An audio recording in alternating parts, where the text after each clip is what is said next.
Hello all, and welcome back to another Late Night Shenanigans with your host, me, Kayla, the girl who says she's gonna make videos and then doesn't. This video is gonna be in two parts, and it's gonna be a Bookfest 2015 update and a mini book haul. It is nearing the end of March, which means 3 months of the whole year has finished, and so this is gonna be like a quarterly update thing because I just haven't bothered to make videos in the last couple months. So for this year, my goal is to read 20 books, and I'm hoping I will read more than that, but I just, gave myself a goal. We'll see what happens. And I've already completed 4 of the 20, which is like a fifth of my goal. So it's like 20%. And I'm almost done my fifth book. I'm like halfway through. The first book you've seen before, it is Wool. Technically I finished it this year, so it's included in my books for this year. I said enough about this book in my book haul update 2014 video, so I'm gonna put this one to bed. True to my word, I did do The Air Affair next, and I absolutely love this book. I loved it. It is one of my favorite books I've ever read. It's just a fascinating world to live in, and just the fact that book characters have a consciousness, and not just a consciousness of I don't know what I'm trying to describe, but the self-aware consciousness. Like, you are a book character and you know you're a book character, and you know that's your purpose in life. It's just, so definitely 10 out of 10. Recommend reading this by Jasper Fjord. I love this book. The next book that I read was Everything I Never Told You by Celeste Ng. I think it's Ng. I'm not sure how to pronounce the last name of NG. The internet tells me lots of things, so I'm sorry. I really liked this book a lot. It's deals a lot with death and trying to figure out what's going on. I really liked the non-linear aspect of this book. It does a lot of jumping forth between present and the past, trying to figure out what exactly happened to the daughter of this family who was found dead. And the concepts of, did she commit suicide? There's no foul play. I don't believe she committed suicide.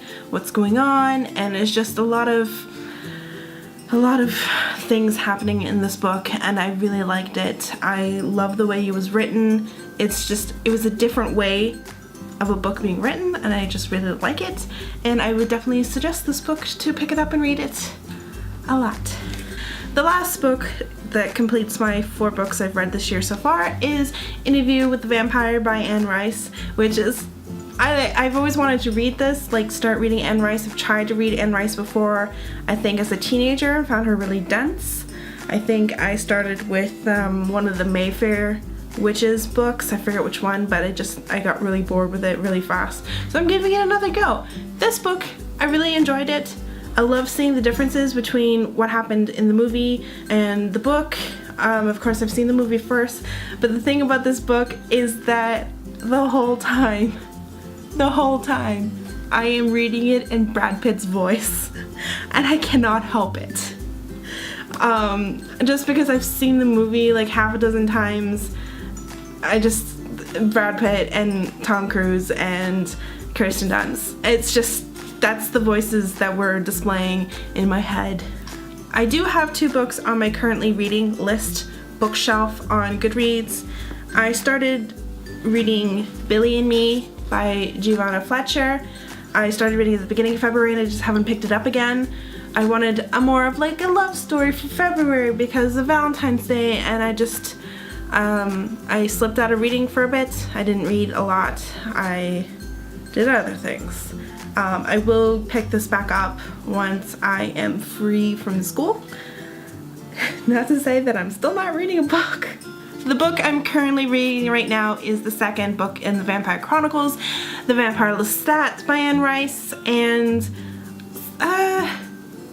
I started reading it in the voice of Stuart Townsend, who played Lestat in the Queen of the Damned movie, but that quickly changed. It's very fascinating trying to figure out the story of Lestat and the differences between Interview and the Vampire and, you know, the origins of Lestat. And I'm waiting to see when those two books kind of meet up and seeing the differences. He does state in this that he's like, oh, I don't know why Louis lied about the book and blah blah blah, and it was really exaggerated. So I'm really interested to see what exactly are the differences between Louis' interpretation of things and Lestat's. So that you can see where I am in that. We're talking about the Vampire Romans, which I envision as Antonio Banderas. I cannot help these things. And lastly, I did go to the mall the other day and I went to Chapters and I perused the bargain tables because, you know, if you are on a budget and you still want books, you peruse the bargain tables. So these were under $10. Some of them are only $5. I only got 3 books, but you know, I cannot wait to read more books. So the first book I picked up is The Bone Season by Samantha Shannon, and my friend Casmina is like, you must read that now. And I'm like, chill, I will get to it, okay.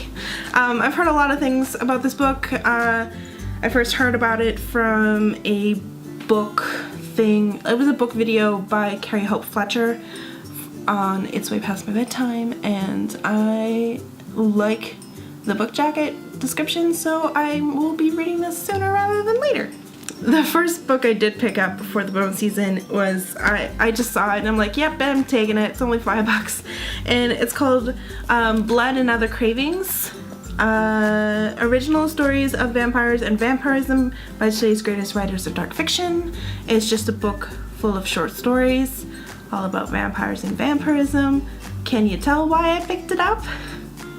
I do have a book on my bookshelf that's it's all by Sir Arthur Conan Doyle and it's all vampire stories, and I've read that, so it's like I have a continuing theme. I love vampire stories and stuff. So the last book's kind of an odd book and I'm excited to see how it's gonna turn out.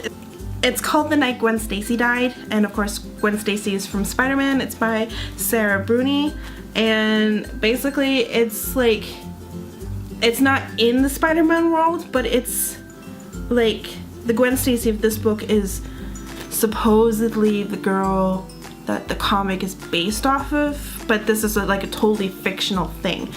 I don't know how this is gonna turn out, but I found it interesting because it was in the bargain section and I found it interesting, and it's about Spider-Man sort of, but not really. It's more about apparently okay, the only way I'm gonna get this through is if I read this description on the back. An offbeat love story about the adventure and mutual rescue of a young woman out of place in her hometown and a mysterious stranger who calls himself Peter Parker and begins to cast her in the role of Spider-Man's first sweetheart. The Night Gwen Stacy Died is about first lost, first love, and finding our real identities. So, yeah. We shall see how this works out. Anyway, that is all for my mini book haul / Bookfest 2015 update.